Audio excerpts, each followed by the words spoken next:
दिशा सालियान की आखिरी कॉल को लेकर मुंबई पुलिस का बयान सामने आया है। दिशा सालियान ने आखिरी कॉल अपनी दोस्त अंकिता को किया था, ये पुलिस की ओर से जानकारी दी जा रही है। दिशा सालियान ने आखिरी कॉल 100 नंबर पर नहीं किया था, ये मुंबई पुलिस का बयान है। और दिशा सालियान की मौत का जो पूरा कनेक्शन है वो किस तरह से सुशांत सिंह राजपूत की मौत से भी कहीं ना कहीं जुड़ता है, इसको लेकर भी देखिए जांच आगे बढ़ाई जा रही है। और दिशा सालियान की किससे बात हुई, आखिरी कॉल किसको हुई, क्या उसने जानकारी दी, ये कॉल उसने क्यों किया अपनी दोस्त को, ये भी बहुत अहम हो जाता है। राकेश त्रिवेदी, ये अंकिता के साथ आखिरी कॉल दिशा सालियान का, ये मुंबई पुलिस कह रही है कि 100 नंबर पर आखिरी कॉल नहीं किया गया था।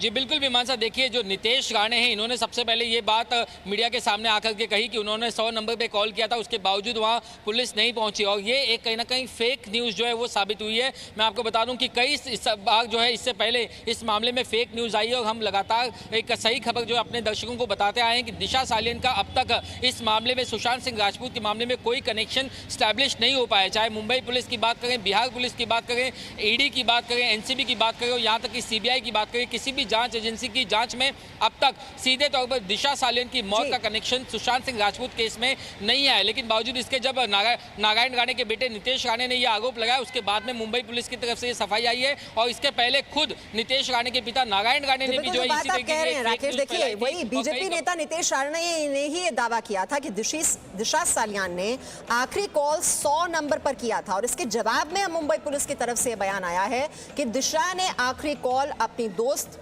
अंकिता को किया था। सर ये बताइए, ये आप मांग कर रहे हैं कि नए सिरे से जो दिशा सालियान के एंगल से जांच की जाए, ये आप इसमें क्या पूरा आप जो ये जो मांग कर रहे हैं वो किस बेसिस पे कर रहे हैं सर? देखिए ये बहुत इम्पोर्टेंट है, जानना चाहिए कि जो 13 तारीख को या 14 जून को जो सुशांत के साथ हुआ उसका डायरेक्ट लिंक 8 तारीख का है, 8 जून का है, जो दिशा सालियान की उस दिन उस रात को मौत हुई। मेरे मालूमात के हिसाब से दिशा सालियान जो रात को 8 बजे के वक्त कोई रात 8 तारीख को रात को जो कोई पार्टी में गई थी, वो पार्टी में जो उसके साथ जो गलत हुआ, वो गलत होने का जो इन्फॉर्मेशन उसने सुशांत को दिया और सुशांत ने मेरे हिसाब से, हमारे इन्फॉर्मेशन के हिसाब से रिया को दिया और रिया ने जो कोई पावरफुल लोग जो वो पार्टी में थे जिन्होंने दिशा के साथ गलत किया, वो इन्फॉर्मेशन उसको दे दिया। इसके वजह से सुशांत की आगे जाके मौत हुई। आगे जाके फिर जब तक दिशा उसके घर पे, मलाड मालवनी के घर पे पहुंची, वहाँ पे उसकी मौत हो गई। मतलब जो 8 तारीख को रात को कुछ गलत हुआ था उसके साथ, उसको छुपाने के लिए अलग अलग चीज़ें हुई है। इसका सबसे बड़ा सबूत यही है कि सुशांत ने 11 या 12 तारीख को या दिशा सालियान के मौत के बाद अपने घर पे अपने रिश्तेदारों से, अपनी बहनों से ये कहा था कि ये लोग मुझे छोड़ेंगे नहीं। वो डरा हुआ था, जो कल सिद्धार्थ पिटानी का भी सीबीआई के स्टेटमेंट उन्होंने दिया था कि दिशा सालियान के मौत के बाद सुशांत काफ़ी डरा हुआ था। तो क्यों डरा हुआ था, किससे डरा हुआ था, क्या तो हुआ रात 8 के रात को? और जब भी दिशा सालियान अपने घर पे गई, उसके साथ जब वो हादसा हुआ तभी रोहन राय घर पे मौजूद था। रोहन राय आई विटनेस है।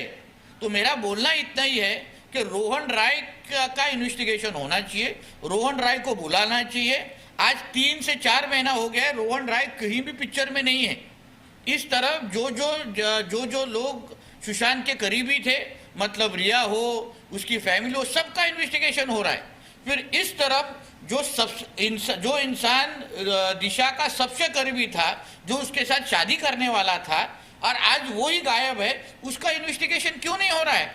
तो मेरी इतनी ही मांग रही है कि आप जल्दी से जल्दी सीबीआई ने रोहन राय का इन्वेस्टिगेशन करना चाहिए और उससे बातचीत करनी चाहिए। सर रोहन राय की बात करें तो आप चाह रहे हैं कि उसका इन्वेस्टिगेशन हो। आपने इसके लिए एक पत्र भी लिखा है, होम मिनिस्टर अमित शाह को एक पत्र भी लिखा है, क्या कुछ पत्र में लिखा है उसके बारे में बताइए। देखिए ऐसा है कि आज अगर आपने पूरा इस सबसे ट्रेल देखा कि जो दिशा जो 8 तारीख रात के बारे में जो कुछ भी जानता था, उसको या तो मौत हुई है या तो उसको धमकाया गया है। और अभी एक और जन है जो ये सब के बारे में जानता है, वो रोहन राय। तो मैंने अमित शाह जी को, होम मिनिस्टर साहब को इतना ही मैंने लेटर लिखा है कि आज ये आदमी, ये सीबीआई के इन्वेस्टिगेशन के लिए बहुत महत्वपूर्ण आदमी है, उसका रोल इम्पोर्टेंट है, उसका स्टेटमेंट इम्पोर्टेंट है, इसलिए उसको प्रोटेक्शन देना ये सेंट्रल गवर्नमेंट का बहुत इम्पोर्टेंट काम होगा। इसलिए जल्द से जल्द वो जहाँ भी है, हम लोग ने सुना वो कहीं मैंगलोर में जाके बैठा है, तो जहाँ भी होगा उसमें उनको जाके प्रोटेक्शन देना चाहिए। तो नितेश राणे को आप सुन रहे थे जो कह रहे हैं कि रोहन राय जो है उससे भी आप जरूर पूछताछ होनी चाहिए, बहुत ही अहम कड़ी हैं वो इस मामले में। और कहीं ना कहीं ये संदेह जरूर पैदा होता है जिन परिस्थितियों में दिशा सालियान की मौत हुई और वो किस तरह से सुशांत सिंह राजपूत उनकी मौत के बाद आखिरकार इतने परेशान क्यों थे। Presenting B News app available on Google Play and App Store. Download it now.